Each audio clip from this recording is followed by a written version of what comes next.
Consciousness is the inner experience of being alive and aware. It's what it feels like to see, hear, think, and feel emotions.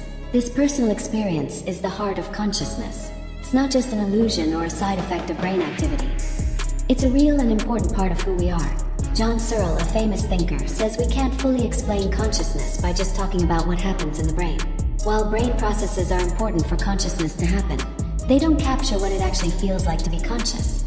The personal experience of consciousness is unique and can't be completely described by looking at it from the outside. Regular scientific methods, which rely on watching and measuring things, struggle to capture the personal nature of consciousness. Consciousness includes special qualities of experience, sometimes called qualia. These are things like seeing colors, hearing sounds, feeling pain or pleasure.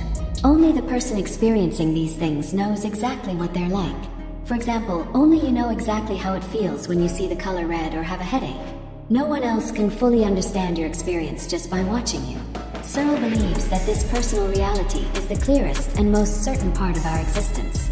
We might doubt many things, but we can't doubt that we're conscious and have experiences. This undeniable presence of personal experience is at the core of our mental life. It's this first-person view that makes consciousness so special and hard to study scientifically. The personal nature of consciousness creates a big challenge for objective scientific study, often called the hard problem of consciousness. The hard problem of consciousness, a term created by another thinker named David Chalmers, refers to the difficulty of explaining why and how brain processes create personal experiences.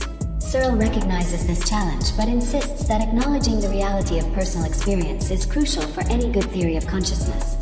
He criticizes approaches that try to explain consciousness only in terms of physical processes, arguing that they miss the key feature of consciousness, its personal nature. To really understand consciousness, we need to recognize the importance of the first-person perspective. This perspective isn't just a different way of looking at things. It's the essence of what it means to be conscious. It's through this lens that we understand our own thoughts, feelings, and experiences. Ignoring this perspective leads to an incomplete understanding of consciousness. Searle believes that any good theory of consciousness must include this personal aspect and recognize it as an essential part of the whole picture. Searle also says that consciousness is a biological process, like digestion or breathing. It's produced by the brain's biological processes but can't be reduced to just those processes. Consciousness comes from the complex interactions of brain cells and networks, but it remains distinct in its quality. This doesn't mean that the mind and body are separate things, but rather that consciousness, while based in biology, has properties that need their own explanations. Understanding consciousness means recognizing its inherent personal nature and including it in our scientific and philosophical studies. The reality of consciousness is the existence of these experiences, and this reality is as fundamental as any other part of our biological nature.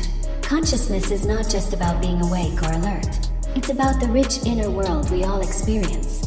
It's the feeling of joy when we see a beautiful sunset, the taste of our favorite food, the sadness we feel when we're lonely. These experiences are unique to each person and can't be fully shared or observed from the outside. Scientists and philosophers have long debated about what consciousness really is and how it works. Some think it can be explained entirely by studying the brain, while others, like Searle, believe there's more to it than just brain activity.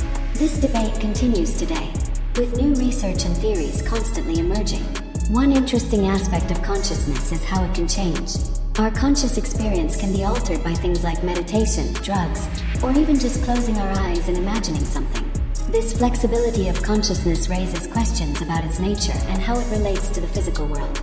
Another important point is that consciousness might not be limited to humans. Many animals show signs of awareness and subjective experiences. This raises questions about the nature and evolution of consciousness across different species. The study of consciousness also has practical implications. Understanding consciousness better could help in treating mental health issues, developing artificial intelligence, and even in legal and ethical debates about personhood and rights.